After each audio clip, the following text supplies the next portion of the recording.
Can store design really help build your business? In this presentation, I'll show you how innovative store design can positively impact your bottom line by providing the retail environment for better customer engagement and a more meaningful and memorable customer experience, which in turn will increase customer loyalty, build sales, and grow your business. I'm going to use one of our recent projects as a case study to help illustrate our process. The store was Friedman's Home Improvement in the San Francisco Bay Area. This is the fourth store in Friedman's 70-year-old family-run business. It's a dual-path, large-format store servicing both do-it-yourself customers and the pro channel. It was a new standalone building, situated as an anchor in a new shopping mall. It's a big store with 83,000 square feet of interior selling space, a 35,000 square foot nursery, and a full drive-through lumberyard. Now, your store may not have a lot in common with Friedman's, but you'll see how the fundamental ideas and concepts applied to this project can be directly applied to any format to maximize sales performance.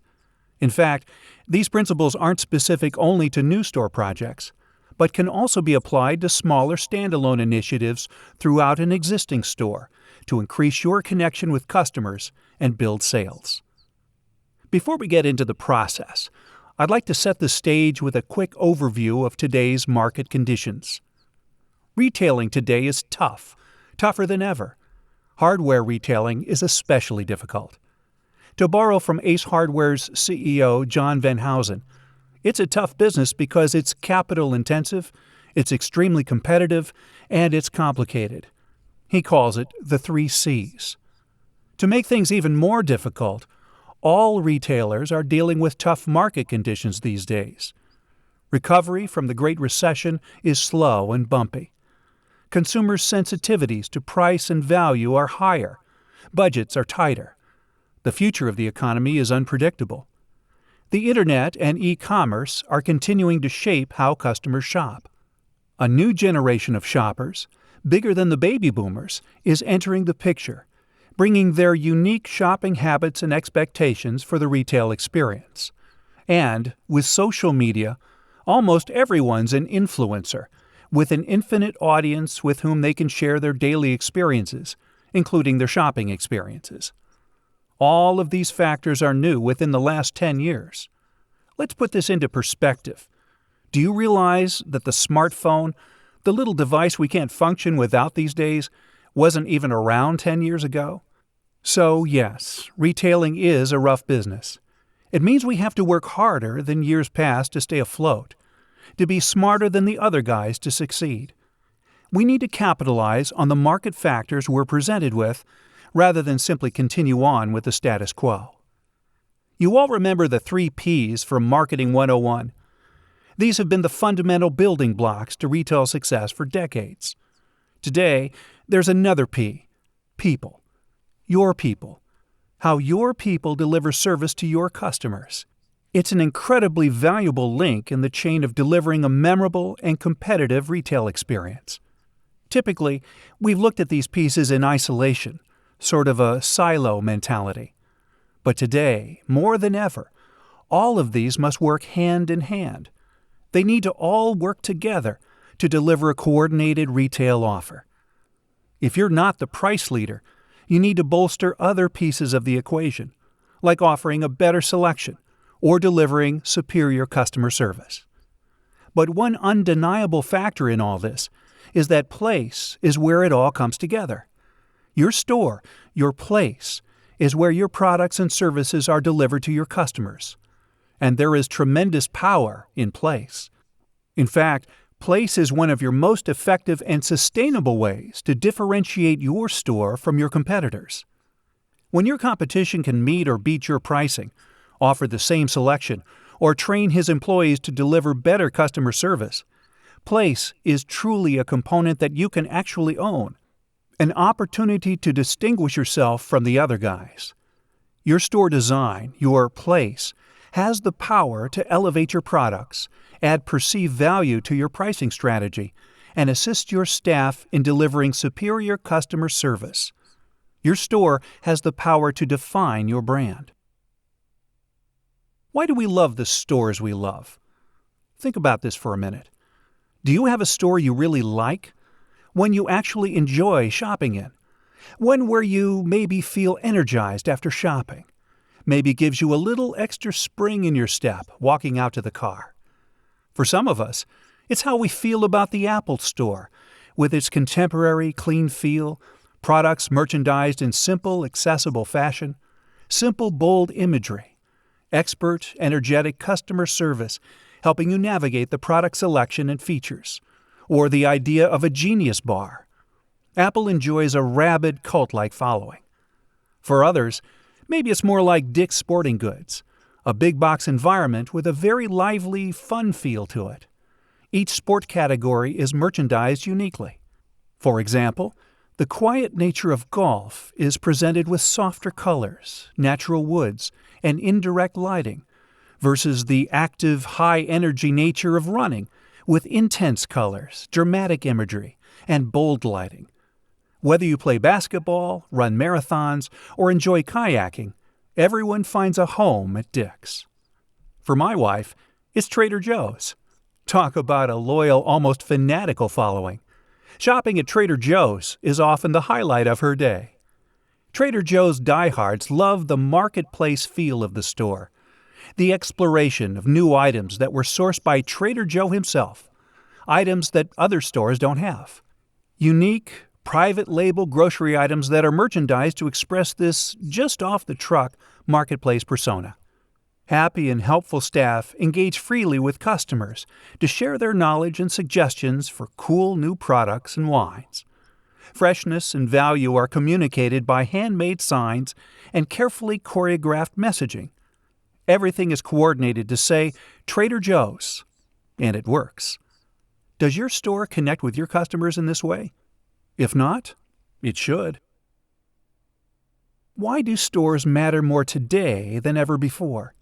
Because customers have a fundamentally different mindset today than ever before. Because stores offer a multi-sensory experience that can't be delivered digitally. Because they offer the convergence of physical and digital. Think about this point: the broad reach of the Internet engaging your customers and driving them to your store. Because stores offer the opportunity for retail integration, delivering the seamless experience shoppers expect. And because stores offer omni-channel retailing. In today's market environment, no single channel can perform as successfully as the combined whole. You can no longer rely on only one channel. Here's an interesting statistic. In March, Chain Store Age magazine conducted a survey of retail CFOs and found they're very bullish on investing in their brick-and-mortar channels. 31% said they plan to invest more in redesigning, remodeling, and refreshing stores than any other channel. They believe the digital channel is going to grow without question. But their investment in the physical store is going up, and the rate at which they plan to invest in digital is dropping, which leads to the assessment that the smart money is now going towards bringing the convenience, customization, and interactivity of e-commerce to the stores. And savvy retailers are looking to supplement customers' online shopping habits with tactile, engaging, in-store experiences. Okay, we get it. The store environment is critical to setting the stage for maximal sales because it can connect with your customers in essential ways and capitalize on the customer outreach created in other media. Okay, but how? It consists of 3 basic steps: examine, explore, execute. Brilliant, huh? I know what you're thinking. I'm sitting through this presentation to simply learn I need to identify the problem, create a solution, and then implement the solution? Let me explain what I mean. When I say examine, I mean examine freely. Cast a broad net. Leave no stone unturned. This is a divergent exercise where you spread out and look at all aspects of the business, because there are so many linked components to making a business succeed. Can your operation support the customer service you need to provide? Can you consistently deliver on a lowest price promise? Are you over-promising and under-delivering in each of your departments? Is your management team and your staff thoroughly on board with the store's mission? What are the true strengths and weaknesses of the business? Where are the true opportunities for growth? What kind of resources are available to put the plan into motion? It's really hard for a retailer to look at himself, his store, with true objectivity. We're just too close to it to focus on the store objectively. Most of the time, outside assistance is required to help quantify how your customers really feel about your service, products, and store, or to help identify where operational gaps are holding you back. But this type of objective and thorough examination always uncovers tons of great understanding and knowledge to help inform an incredibly constructive strategic plan going forward, a plan that you are confident will really move the needle for your business. When I say explore, I mean explore intelligently. This is a convergent exercise where you take the deep understanding gained from the examination phase and explore creative solutions with purpose and focus. If we've done our work right in step 1, we can efficiently develop solutions that are effective and on strategy without shotgunning it. We can find solutions that offer the highest likelihood for success, solutions that will deliver meaningful, measurable, and predictable change in how your store functions, how your store looks, and how your store is perceived by your target customers. Finally, when I say execute, I mean execute precisely. It would make no sense to define the challenges and opportunities so thoroughly in step 1, come up with brilliant, effective, and tested solutions in step 2, and implement them haphazardly. It just wouldn't make sense, because if steps 1 and 2 are done right, you can only truly predict the outcome of that work if it is executed precisely. And that's what this process is about. It's about having a high degree of confidence you will achieve success before you invest in the hard capital costs of any program. Let's look at this examination phase a little more deeply. What are we really looking for? First, understand your brand. We need to know our brand. Who are we? What is our mission? How do we behave, treat our customers? Who should we be? How should we distinguish ourselves from our competition? What makes us unique? I mean, truly unique. We all think we're unique, but can you really articulate the meaningful attributes that make you different? Would your customers agree that you're unique? It's been said, we don't define our brand, our customers define our brand. And there's some real merit to that concept. Functionally speaking, our brand is what our customers take away from their experience with us. It's how they feel about us. It's what they tell their friends about us. We can affect that attitude in our customers by what we do, how we act, and how we present ourselves to them. That all starts with a deep and candid understanding of who we are and who we are not. Understand your customers. We've talked about how retail shoppers' attitudes are generally different today than they were 10 years ago. We need to understand them on that macro level, but we also need to understand them on a micro level. This is harder than it appears. We may believe we understand our own customers, but 9 times out of 10, our assumptions are influenced by our own biases. We just don't see customers as objectively as we should. Many times, we miss key observations altogether. The vast majority of us simply do not have the experience, tools, and objectivity required to fully understand what makes our customers tick, what truly inspires them, or what barriers they face. Because so much is riding on this foundational information, we at ANZA consistently seek help from the professional research community to get truly objective, quantifiable insights to thoroughly understand our clients' target customers in general, but also their actual store customers specifically, those people that literally shop your stores. What do they like about shopping your store? What do they dislike? Where are we succeeding? Where can we improve? You see how being armed with that intelligence can help define a path to success? Then finally, understand your store. This refers to your store in the context of your customers' perceptions of your store environment, the store experience. What are you doing right? What are you doing wrong? Are your operations in sync with your customers' needs and expectations? Or are operations simply intended to make life easier for you and your staff? Does the store environment line up with how you want to be perceived? Does it really meet your customers' expectations in today's competitive setting?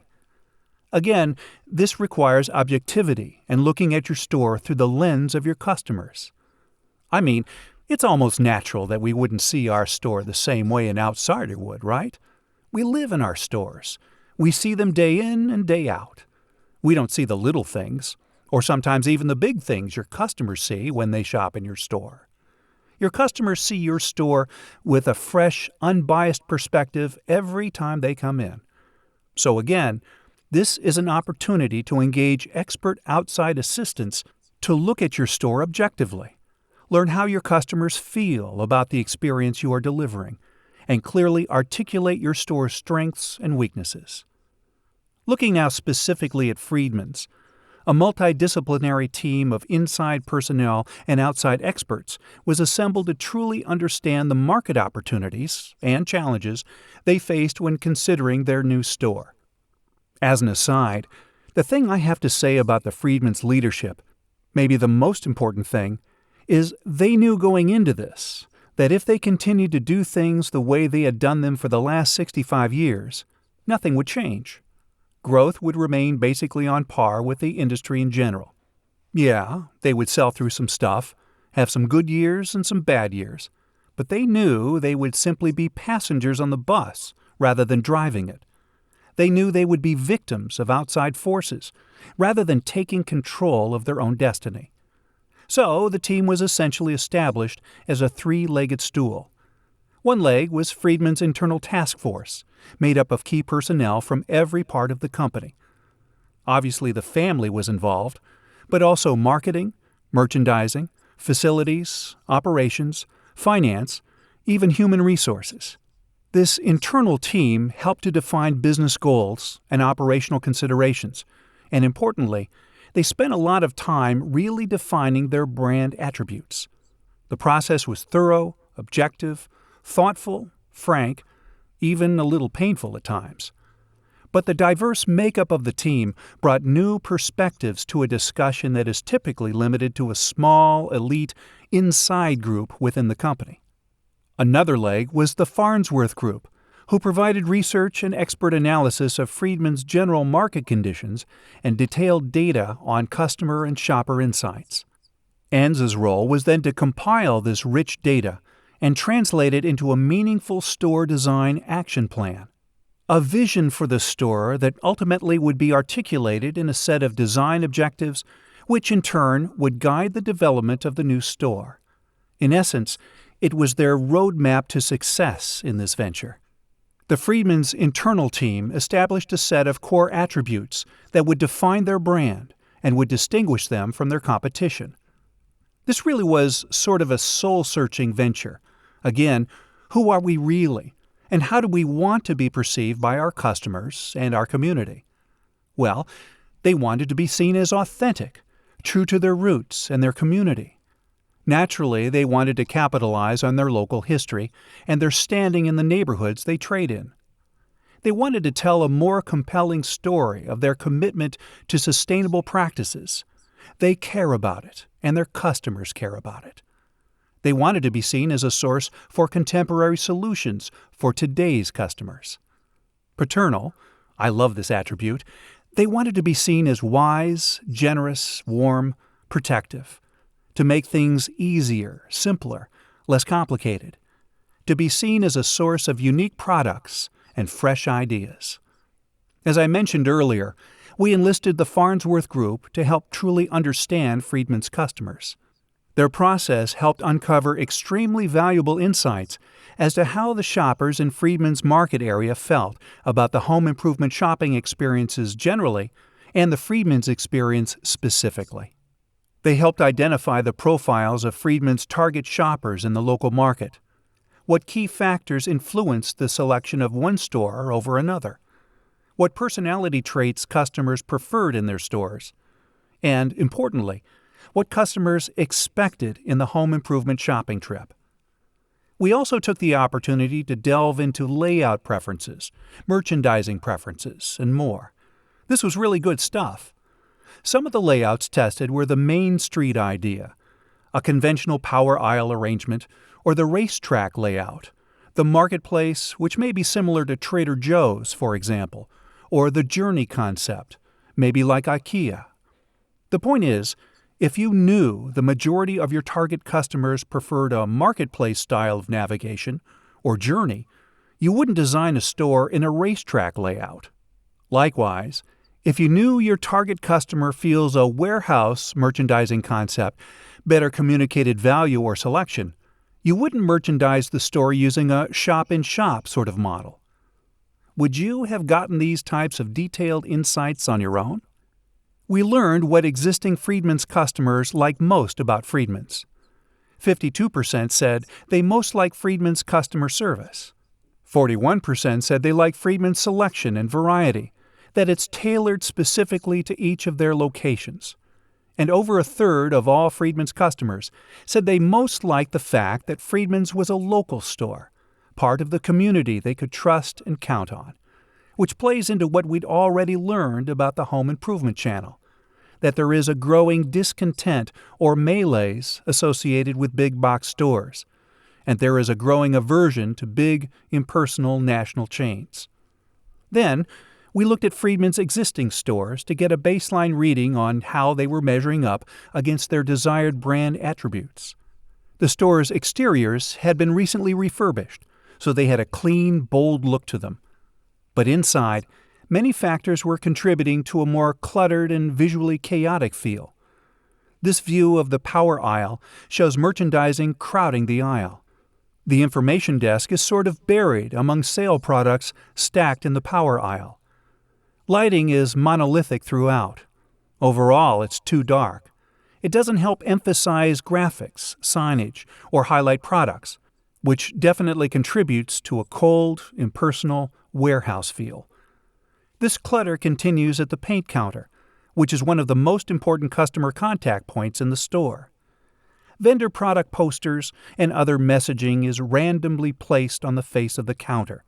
They look shoddy, and they usually have long since served their purpose. The countertop is cluttered with random impulse items. The back counter is open to view, exposing the unsightly guts of the operation. Notice in the background the dark ceiling-hung signage. This shot again shows how the single-intensity lighting accentuates the feel of products jammed into a warehouse. This merchandise in a featured area like outdoor living really lacks appeal. The products blend into the background due to the lack of appropriate lighting and minimal staging. Here are some shots of typical aisles. Nothing really remarkable. But the lack of signing really makes these long aisles with hundreds of SKUs hard to shop.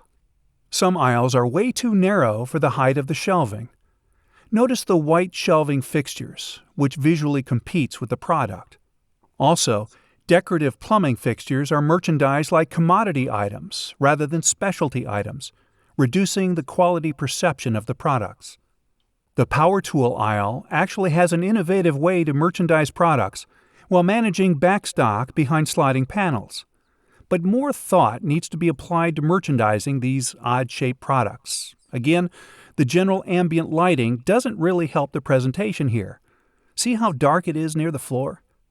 An attempt to accent the bathroom accessories was made with fluorescent strip lighting at the top of the fixture, but as you can see, it's not very effective. In the end, we compiled everything we learned about Friedman's project goals, their brand personality, their customers, and their store, and processed it into a set of comprehensive design objectives, the roadmap for developing their new store design. We created design objectives for every touchpoint throughout the entire shopper experience. Every opportunity to make an impact on customers was addressed. From the store exterior, the presentation of the Friedman's brand personality from the street, the transitions, how to bring anticipation and order into those areas between touchpoints, transitioning from the outside to the inside, for example. We created design objectives for the store layout to ensure we delivered circulation that aligned with customer expectations. Ambiance and decor, the overall feeling of the store environment. Shopper outreach, how to best manage customer service delivery. Merchandising, and in-store communications, such as signage and brand-building messaging.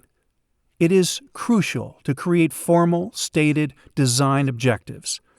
It ensures the program's goals are identified and agreed to, so everyone knows what to expect, but also that the work is integrated, not looking at each piece in isolation, which ultimately yields a much more cohesive store design and more seamless shopping experience.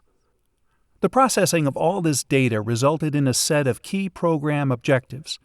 It was an extraordinarily comprehensive set of goals for every part of the store. But distilling it down to a few salient points, we wanted to accomplish the following. All of the design objectives led back to how we would measure success, that we must provide the best home improvement experience in the country. A pretty high bar, isn't it? That we provide a memorable destination. Our customers can't wait to shop. An experience that keeps them coming back again and again, and a shopping environment that provides frictionless, efficient shopping. We went further to help visualize what success might look like. For example, we wanted customers to love Friedman so much that they drive past Lowe's to shop there. That would be considered a success. Or, at a dinner party, we want to hear one of the guests talking to the host, "I love your new cabinets. Where did you get them?" And the host replying, "We got them at Friedman's. Have you seen that store?" We know we have succeeded when we get that type of response, that sort of loyalty from Friedman customers. Finally, we assembled what we call a style board to help illustrate what we envisioned as the flavor of the new Friedman store. It's an opportunity to communicate how we saw the store design progressing in a way that addressed the design objectives we agreed to. For example, the dramatic scenery of the countryside, which is very uniquely Sonoma County, zeroes in very quickly on the local neighborhood presence of the brand.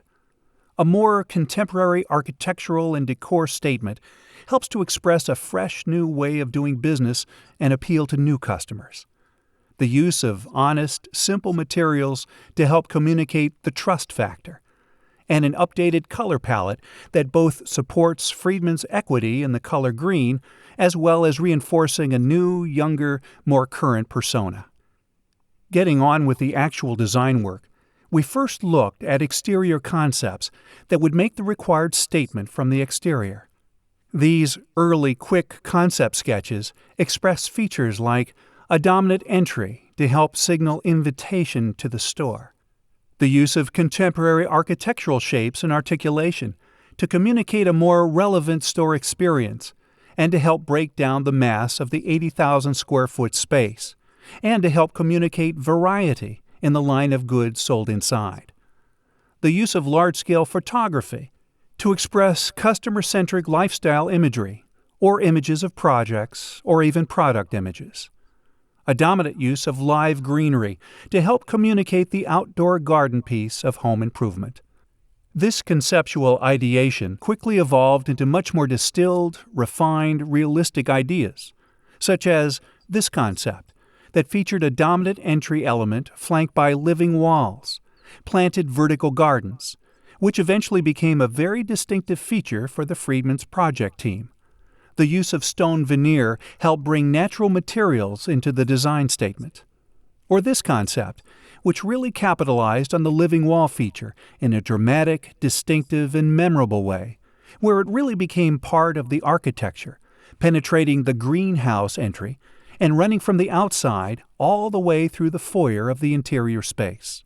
Or this third concept that featured a very bold and dominant entry statement with its yellow entry arch, storefront windows that provide a terrific opportunity to present important visual messages in dramatic fashion. And, of course, living wall features that bookend the front facade of the building. On the interior, We began by defining the basic layout, and in response to customer input, the store was laid out in a dual power aisle format. We identified key customer touchpoints, such as the centrally located information hub, which was highly accessible at the crossroads of the power aisles.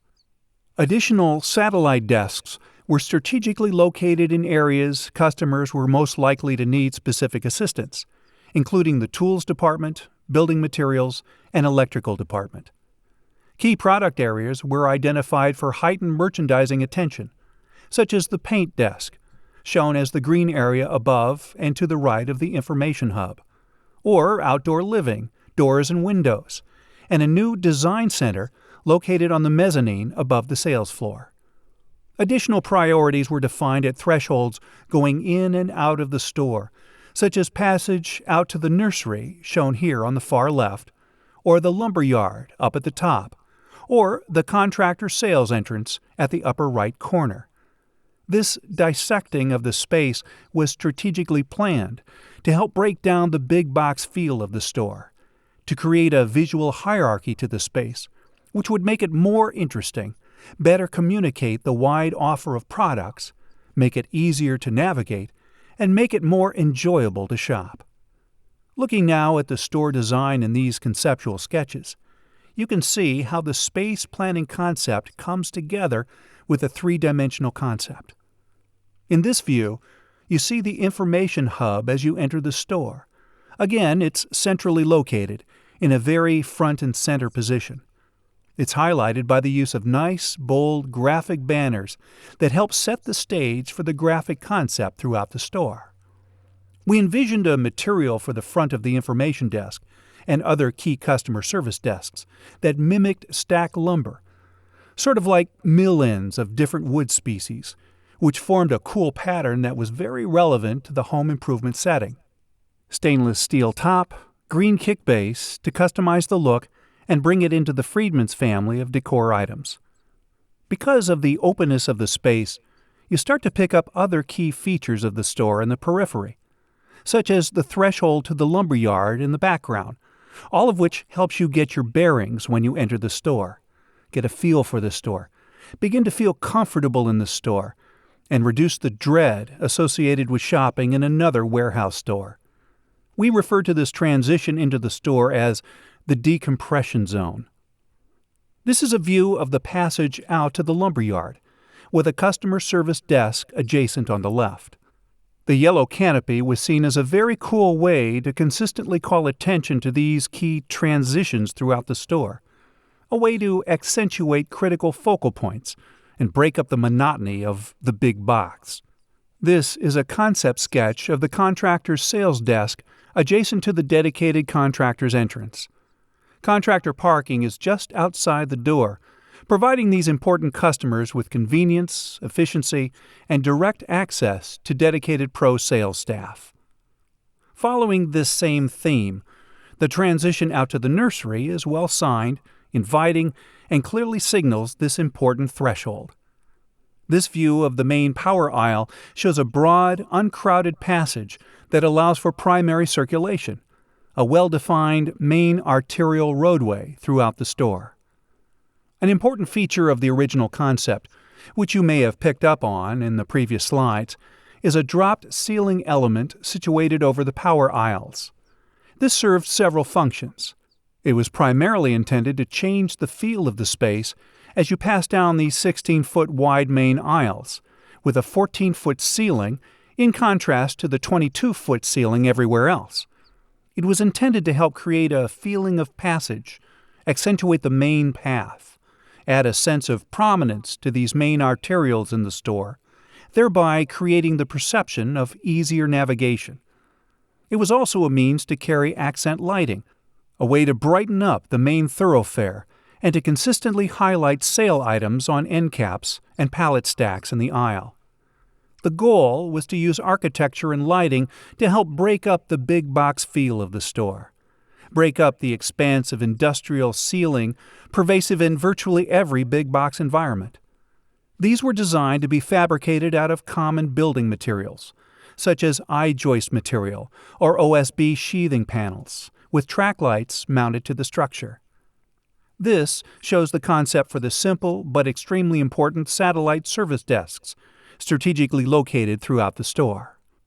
The paint department, which is anchored by a dominant service desk and backdrop, creating a strong destination feel for this important category, and functional efficiency for staff. One aspect of the paint desk I'd like to point out is the display of manufacturers' logos in a controlled and deliberate way. By appropriately integrating these important brands into the overall store design, staff and vendors are less apt to populate the store with ad hoc, random posters and product messaging. The manufacturers get great visibility, but it's deliberate and organized, and controls the visual chaos we often see in these stores. The manufacturers even participated in the cost of these signs. Part of our comprehensive store design even proposed a method to better manage the presentation of end-cap goods, a way to create focus and control the anything-goes mentality when merchandising these crucial sales zones. Each end cap was defined by framed wired side panels that also integrated aisle signage and promotional messaging. Finally, we were asked to develop a merchandising fixture that would display certain yard goods inside the store. Originally, it was conceived as an inline fixture to cross-merchandise products that were stocked outside. For example, bags of concrete could be merchandised next to trowels and concrete working gear. But it evolved into a much more comprehensive program, displaying samples of all yard products in a modular fixture system that created its own power aisle linked to the yard entrance. Customers could shop the entire yard indoors, over 1,200 SKUs, pick product tickets with barcodes, pay for items in the store, and easily drive to the correct bins in the yard to pick up materials. It really simplified the yard operation and the staffing factor by virtually eliminating do-it-yourself shoppers from the yard. So, that was the concept. How did it turn out? The physical store ended up being very faithful to the original design. Again, the goal was not necessarily to satisfy the subjective personal likes and dislikes of the Friedman management, but to deliver on key strategic objectives that would build the Friedman's brand and their business. For example, signal invitation to the store, not just from the parking lot, but from the street, which was accomplished with a dominant entry feature, the storefront windows and the yellow awning. We capitalized on the valuable real estate on the storefront by introducing huge storefront windows and presented dramatic photo imagery through them. Again, this borrows from department store design conventions, but it breaks up the facade of the tilt-up building, adds this humanizing appeal, and really puts the expanse of the building front to very powerful use. These photo images were designed to be printed on roller shades that could be changed out periodically to support seasonal messaging, promote sales events, or simply express Friedman's brand messaging. The living wall piece of the store design was a huge home run. Customers love it and tell their friends about it. They talk about it all the time. And it really helps cement the commitment Friedman's has made to sustainable products, practices, and principles. The dramatic mural of the Sonoma countryside displayed here behind the store's greenhouse entry definitely expresses Friedman's connection to the local community. The new information hub, prominently located front and center after you enter the store, gives sense of orientation to customers. It allows customers to get grounded in the store as they take in the layout. And it provides a valuable opportunity for Friedman's staff to personally engage with each customer, reinforcing their commitment to the highest level of customer service. Communicate order and effortless, simple navigation. Notice how each end cap focuses on one product, simplifying the presentation and making it more approachable. Minimize visual clutter and chaos. Notice the dark gray fixturing and how it recedes and doesn't compete with the product like the white fixtures did in the previous store. It lets the product be the hero. Treat contractors right. Contractor sales made up 35% of Friedman's gross revenue. We provided the environment to really engage pro customers and process their transactions more personally, efficiently, and professionally. These bold and dramatic images help set the stage for outdoor living and engage customers through creative merchandising. Become the go-to source for do-it-yourself customers with dedicated space and staff to help customers envision and plan their project. Promote the commitment to customer service by offering satellite service desks throughout the store in departments where it's needed most. Maximize customer convenience and safety. Help customers understand how to access the store, including the yard, by offering clear, consistent, and inviting messaging. And finally, keep every part of the store clean and visually organized to help eliminate the chaos factor, which in turn helps express a sense of order and easy navigation. Okay, how do you know if your store needs help? We talked about this earlier. So many things have changed within the last 10 years that if your store is more than 10 years old, or if it's been more than 10 years since your last refresh, it's working with an obsolete model, outdated parameters. It needs to be revisited. Another way to tell if your store needs help is by looking at your numbers. If you're stuck with the current industry growth curve, say 2, 4, or 5%, you're not maximizing the opportunities that are present in today's market. By applying the sound strategies that recognize and deliver on your customers' expectations, your numbers will move dramatically higher. Talk to your customers. I don't mean, "Hey Larry, thanks for coming in. See you at the game this weekend." I mean, really talk to them. Introduce yourself. Walk them out to the car and ask them candidly what you're doing right and how you can improve. Remember, this exercise is not about what you think about your store. It's about what your customers think about your store. Talk to them. And this one is unbelievably simple, but incredibly helpful. Take pictures. The camera never lies. Looking at still photos in isolation allows you to see things you just don't see when you're walking the floor with 100 other things on your mind. It somehow makes you more objective. And you know what? If you look at these pictures objectively, you'll see your store as your customers see it, and the pictures will reveal the areas that need help. Finally, how do you fix it? Whatever the scope of your project, whether it's tuning up your hardware aisle, refreshing your in-store signage, or undertaking a complete brand overhaul, you need to define your goal and your desired outcome. What specifically are you trying to accomplish? Build a team of the best and brightest internal and external resources you can muster. Define the path forward. Plan the series of activities to accomplish your goals, and then keep to the plan by carefully managing the process. I know it sounds basic, but there really isn't much more to it. By putting these best practices in motion, with the same level of commitment and diligence you already apply to other areas of your store operations, you will maximize your store's connection with your customers in profound ways, which in turn will send you on a steeper trajectory of sustainable sales growth. Thanks again for your time. For more information on this project, or to discuss the specifics of your store, give us a call or drop me an email at d.hoover@anzaenvironments.com. Thank you.